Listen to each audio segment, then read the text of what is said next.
स्वागत। आज हम एक ऐसी किताब की परतों को खोलने जा रहे हैं जिसने पर्सनल फाइनेंस की दुनिया में सच में तहलका मचा दिया था। हाँ, रॉबर्ट टी कियोसाकी की रिच डैड पुअर डैड। बिल्कुल, 1997 में आई थी ये, और तब से लाखों कॉपीज बिक चुकी हैं, कई भाषाओं में अनुवाद हुआ है। और इसने लोगों की सोच पर, पैसे को लेकर जो सोच है उस पर गहरा असर डाला है। इसकी सबसे मुझे लगता है यूनिक बात है इसका कहानी कहने का अंदाज।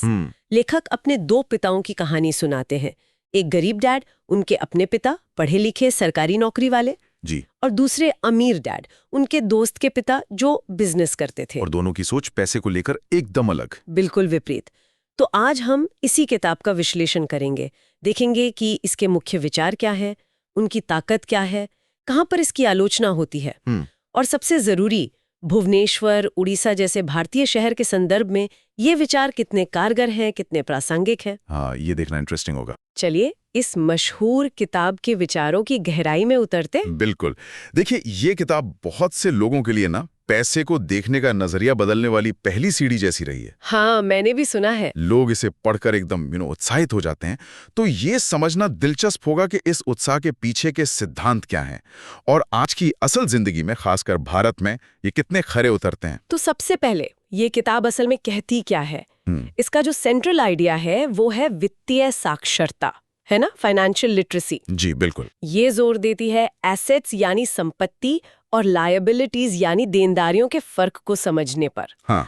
सिर्फ तनख्वाह के लिए काम करने के बजाय इनकम पैदा करने वाली संपत्ति बनाने पर।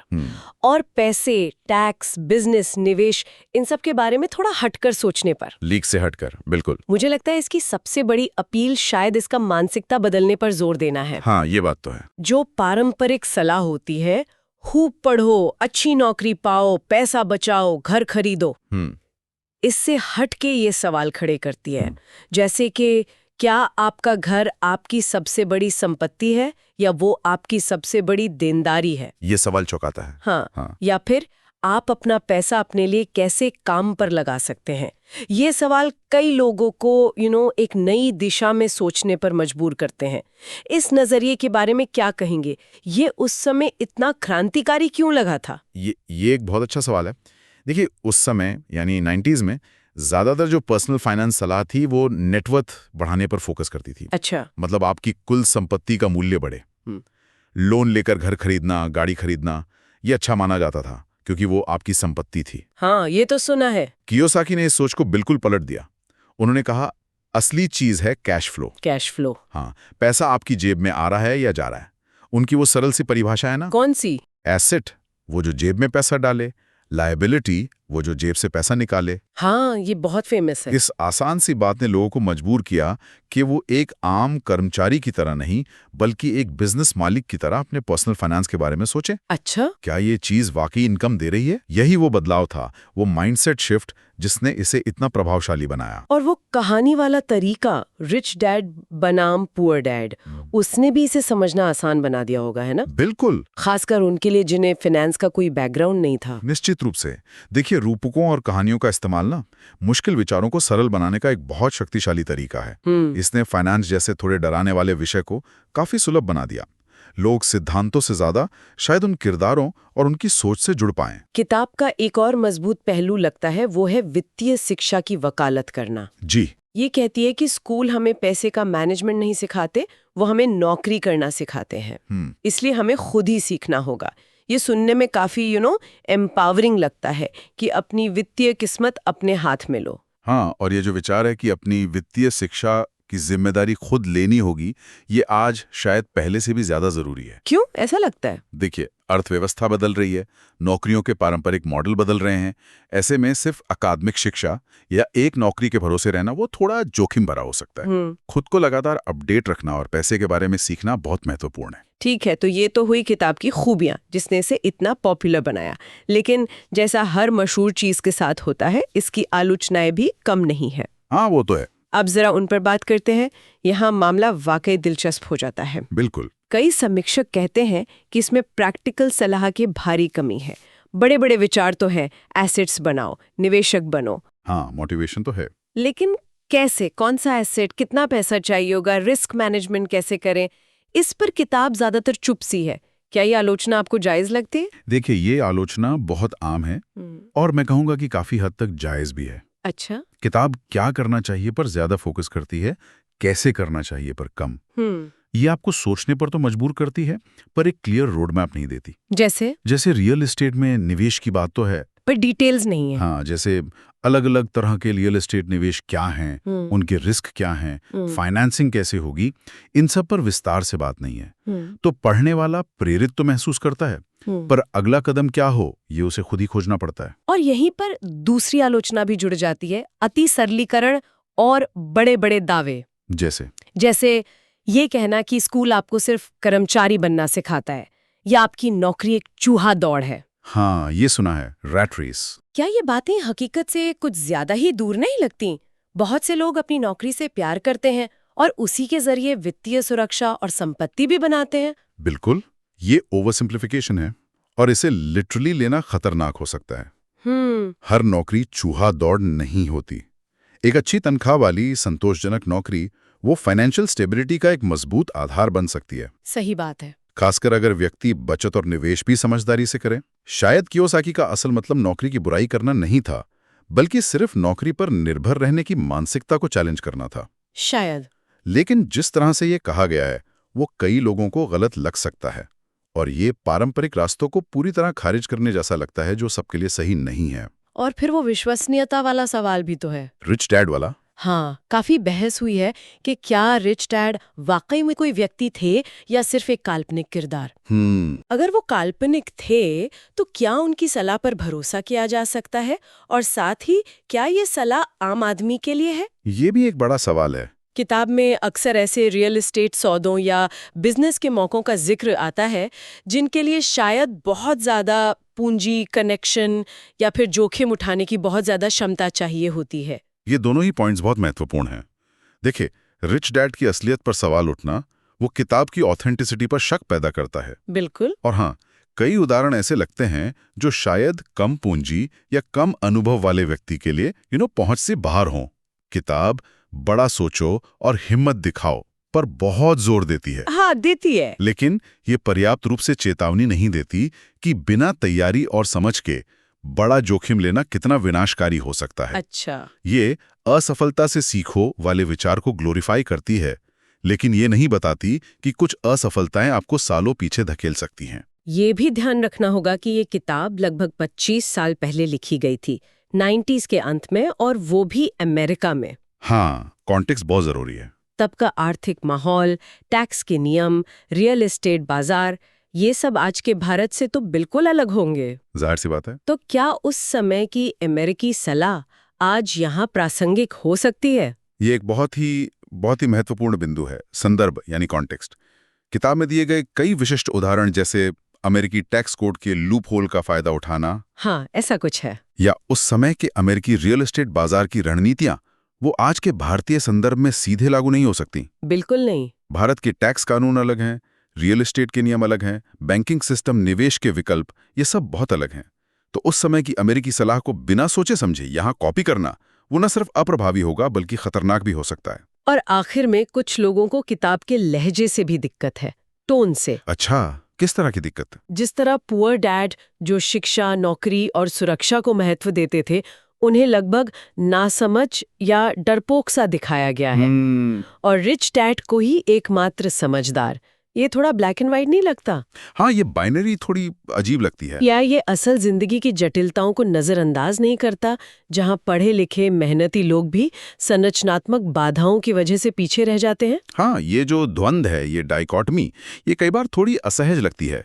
ये वित्तीय सफलता को पूरी तरह से व्यक्तिगत मानसिकता और पसंद का मामला बना देती है। हाँ। जैसे सब कुछ आपकी चॉइस है। और सामाजिक आर्थिक कारकों जैसे अवसरों की उपलब्धता, विरासत में मिली संपत्ति, भेदभाव, ये सिस्टमिक बाधाओं को एक तरह से नजरअंदाज कर देती है। सही।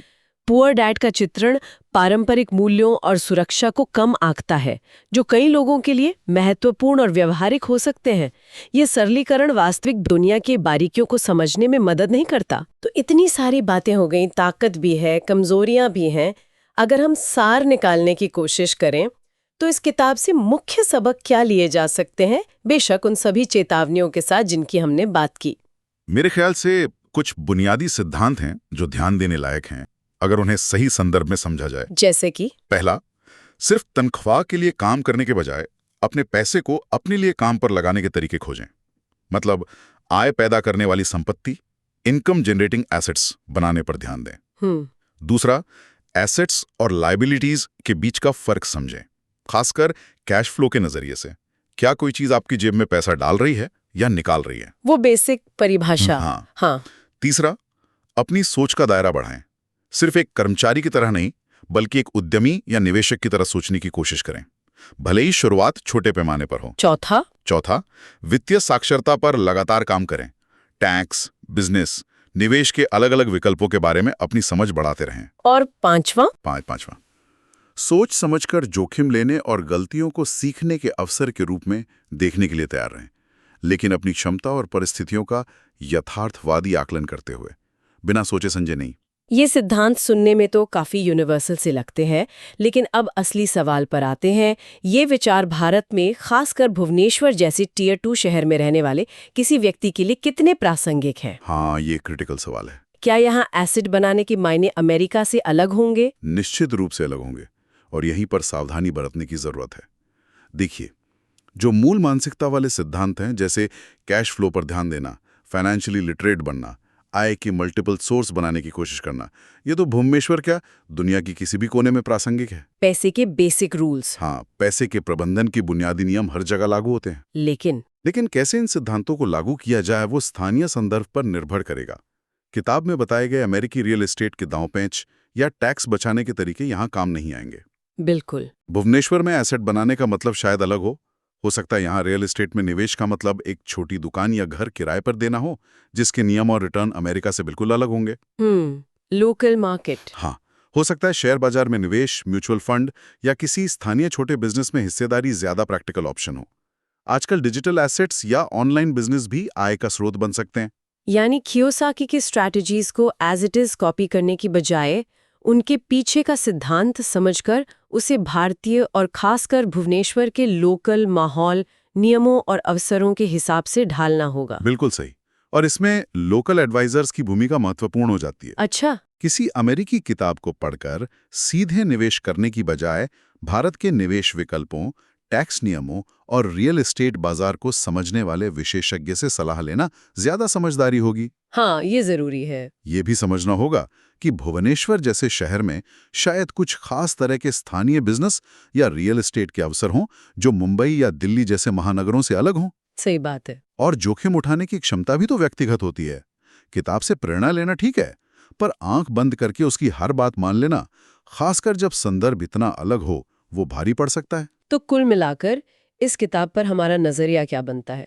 कैसे पढ़ना चाहिए? देखिए, मेरा मानना है कि रिच डैड पुअर डैड एक प्रभावशाली किताब है, खासकर उन लोगों के लिए जो पर्सनल फाइनेंस की दुनिया में नए हैं। हाँ, शुरुआत के लिए, या जिन्होंने अभी तक सिर्फ नौकरी और तनख्वाह के बारे में ही सोचा है। ये मानसिकता बदलने और नए सवाल पूछने के लिए उकसाती है।